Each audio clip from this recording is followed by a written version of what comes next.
So this is where you can maybe get some really difficult news and you start saying, I'm not surprised, I'm ready for this one. How do I want to turn this into an opportunity? What impact can we make?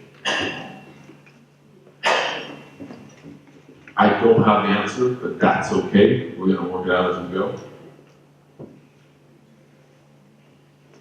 What do? You spend time listening. You try to see the big picture. You try to understand the challenges. You might be energized, and I don't mean because you had 3 cups of coffee at Starbucks, but you're still calm. But you're motivated by the challenge. And you can really be clear on what matters most in the challenge you're facing. And then you spend time thinking about how is my team working together? What challenges are they having and how they work? What can I do to make it easier for them? What, as a leader, what can I change to make it even easier for my team to deal with the challenge? Yeah, that's the green zone. Does it make sense? Yeah, it's like a stoplight, red, yellow, green. If you spend all of your time at the edge of chaos or in the zone of complexity, it becomes extremely important to try to spend as much time with your teams in the green zone. What I can guarantee you is if you guys are in the red zone, you're trying to make a big, you're at the edge of chaos, yeah, good luck. Quick diagnostic of our world, you see it's a very complex place, and that was the model we discussed here at the beginning. And it's complex because of many factors, again, globalization, the development of technology, lack of, or more difficulty in, let's say, producing food for the world, all these different factors, the rate of urbanization, air quality are a very complex world. Yeah. And that complex world affects our day-to-day also when we work here at UTM. Which means we have to do new things in a new way and find ways to drive change. But to drive change, you can't do it by yourself, right? One person can't do anything. I mean, at Ericsson, with the 900,000 people that I have in the countries where I work, I can't do anything on my own. I need to fuel the 1,000, right? It's the same way for all of you. But then you need a team who understands what you want to do, who can operate in this green zone. And if you get the team there, then yeah, you have a chance. It doesn't mean you'll succeed, but you have a chance to make a difference. Does that make sense?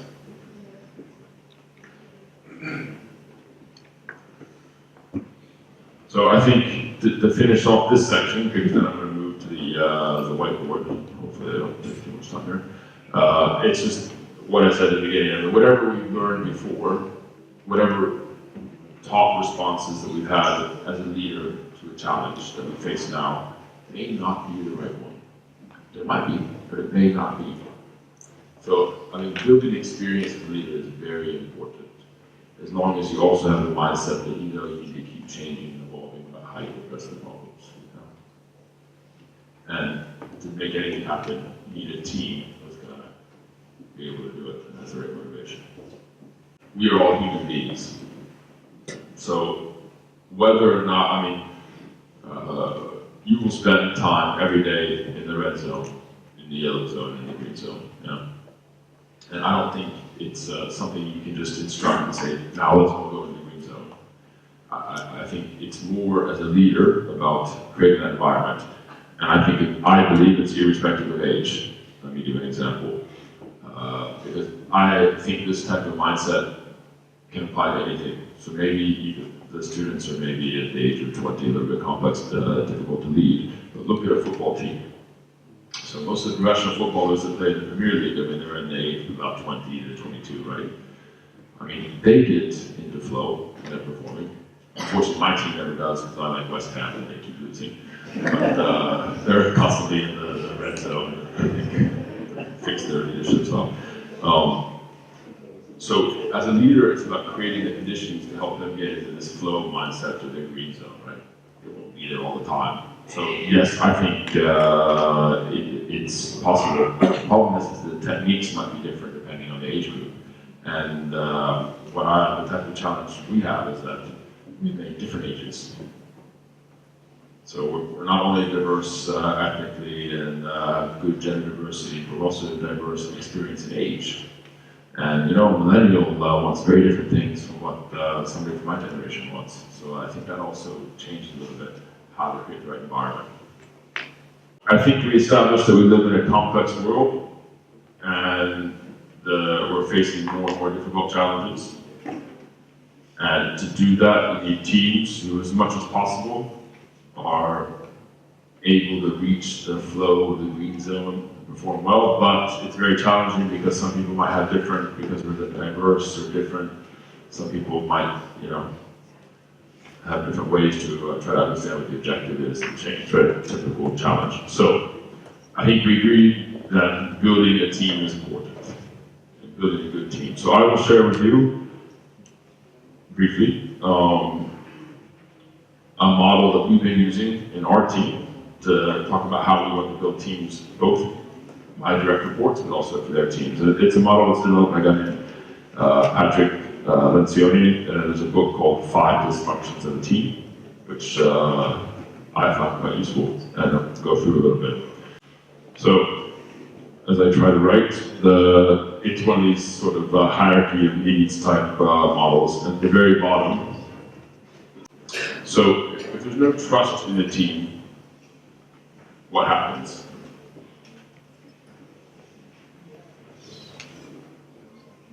Cannot function. Age of chaos. What happens? Age of chaos. Yeah, age of chaos, yeah, that's right. People become very invulnerable, meaning each individual can't do anything wrong. We don't trust each other, so I'm just me, right? That's what would go wrong. And then you have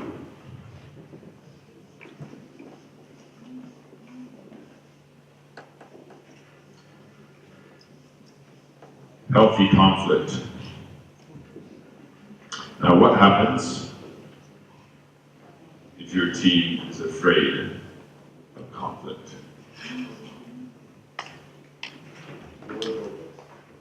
No progress. Why? Because you have artificial harmony. Everyone says, yeah, we're mates, it's okay, but not really, right? Then as soon as you leave, you go out to some other cafe and say, oh man, it's not working, right? You talk behind each other's back. You tell someone else, you go home and bother your wife or your husband with some conflict you're having, but you forgot to talk to the person you're having that conflict with at work or in your team, right? So that's number 2. Then,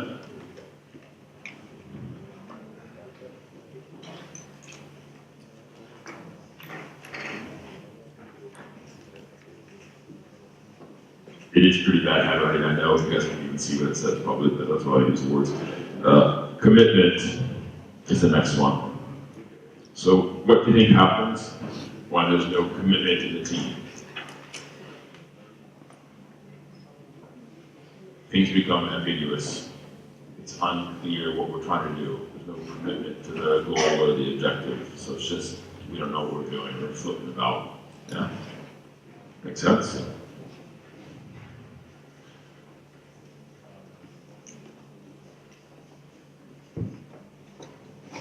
Accountability.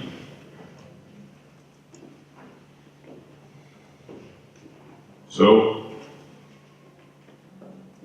if your team avoids accountability for what you're trying to achieve, what happens? Very low standards, right? People who aren't accountable won't put the quality of their work. Very low standards. And finally, at the top,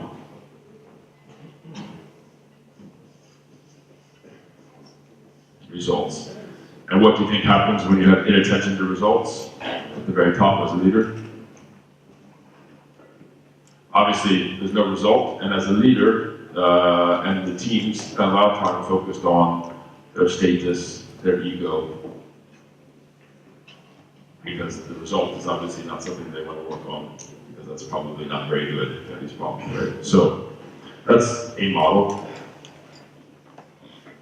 Now, what are the leadership behaviors required to not end the situation? And Yogi and I will soon do a demonstration. On the trust level, which is fundamental, you have to spend a lot of time in face-to-face situations, talking and listening, yeah, and learning. And the leadership behavior is to go first. And that's the connection to why we said leadership is a contact sport. The days of leading from the back and not getting involved are over. I mean, as a leader, you need to go first. That means if there's a conflict in the team, you need to be the one to go first to address it. You have to lead from the front. That's why leadership is a contact sport. Yeah?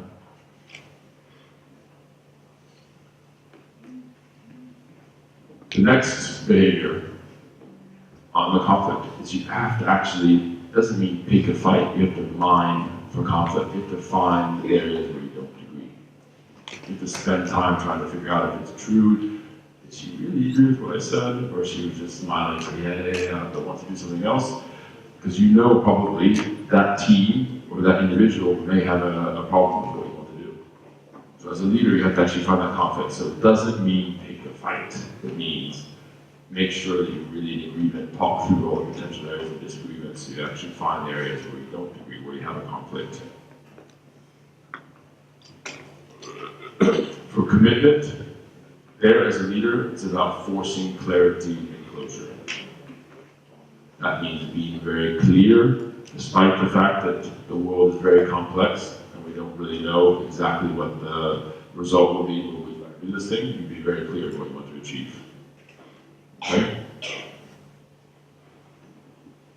On accountability, it goes back to what I said earlier. As a leader, what you need to do is not do the simple stuff. It's address the complex issues. Yeah. Don't do simple stuff. You have to address the complex issues. And then finally, for results, it's about focusing on collective outcomes.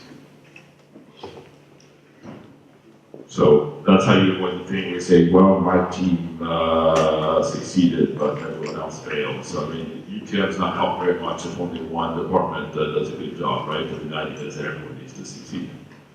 So the collective outcomes are important. You can start in your small team, and then you make sure it works in the big one. Yeah. So one of the things that we have done is this spending time in face-to-face situations and mining for conflict. We have, in our team, we spend time practicing how to give each other feedback. Because the person-to-person conflict is one of the hardest things to deal with. And you may find that when you give someone feedback, they become very defensive. Right? But in a way, it's almost harder to give good feedback than it is to receive it. And by good feedback, I mean constructive feedback. Because to give constructive feedback, it really matters in how you deliver it.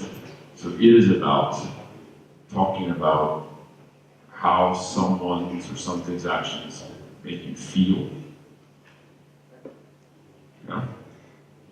For example, if I have one of my employees and I feel like they have not been as focused as they should on collecting cash from the invoices that we sent to one of our customers that they lack in detail, I would go and say, Johnny, the fact that your collection numbers are very low, it makes me feel like you don't find the target that we set as a team to increase collection very important. So I didn't say, hey, Johnny, you're stupid, you haven't gotten me the numbers in. It's an action or behavior that you see from one of your team members is making you feel a certain way. Yeah. So that's one part. And if you've ever actually received feedback, even in a good way, you might get defensive and feel frustrated. But the thing is if it was really actually constructive feedback, it's a lot of work for the person to give it to you. Because that means they had to think about it when you want to confront somebody. Think about how much you sit at night, how am I going to go through this subject in the right way? Maybe she's going to get angry with me. Maybe she'll take it the wrong way. So you actually have to sit and plan out and say, how do you deliver the message? Because you cannot go around the issue. How do you deliver the message in the right way to the person? And that means when you're the receiver of the feedback, it's very important to say thank you. Because actually that person has spent a lot of time trying to figure out how to do it. Yeah? So, Youngie, we're going to do a live demonstration. So normally what I would do at this point with the team is we would actually all sit in groups, one-on-one, and we would practice giving each other feedback. I think it's not a very practical solution with the people we have in the room and then we're on video.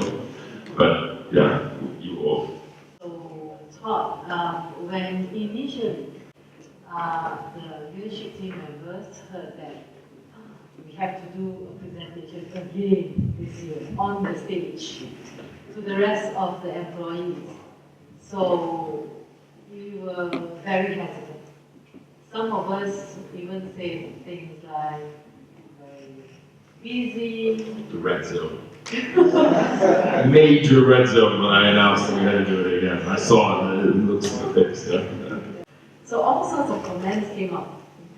So then Todd was very cool and calm, and he said, well, okay, if we're not dancing, why don't we sing? Right? So then suddenly quiet in the room. I think it is slightly more receptive this time with that idea. Then we came up with, we sing this song, and we are the world. Not that difficult. Then the next thing is that during the whole process, just to cut it short, then we were brought into a studio so that when we sing, they kind of tune it to make it sound better. Digital transformation. So then, at the end of the day, when the actual event actually happens, just so for information, the whole LT, the leadership team were the one who enjoyed the event the most. Yeah. From the one who, from the very beginning, we dragged the most, to the one who enjoyed the most. So we were the one who made it happen, and we were the one who changed our mindset from great to very, very good. Oh, okay, wow. Thank you. So, she broke the rules now, because I was expecting her to give me feedback on something I should do better, but that's okay. That's a positive. Yeah, that was good. That was good. Okay, so I would give typical feedback to Youngie and I. How are you going to react to my feedback? Oh, sorry. Thank you very much, Youngie. Okay. So, Youngie is responsible for HR and organization, and that means we spend a lot of time, or we want to spend a lot of time talking about our key talents and talking about our people. But I feel we don't spend enough time talking about our people. And so when I know he knows this, but when I feel like we don't manage to spend the time talking about our people, it makes me feel like whatever we decided is being ignored by the organization, and it makes me feel frustrated. So I want to see how we can work together more to spend more time talking about our people. Thank you, Todd. Yeah. We've already done this before. But that was more of an example of a more constructive feedback where, and of course everyone's watching, it makes a lot harder. But I mean, where, let's say, Youngie is responsible for the process and helping us develop the talent. That's of course a leadership responsibility, so ultimately it's me, that she takes responsibility for that.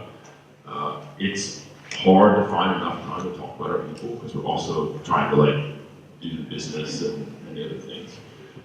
So an area where she and I are always trying to find ways to improve is exactly that. So that's the type of feedback where she could take it quite personally.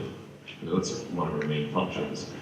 Because you've built the trust, you can start to get somewhere, right? Work's a lot easier when you can actually talk about the differences you have and find a way to solve the problem. Then you move forward. Very good, thank you, Youngie.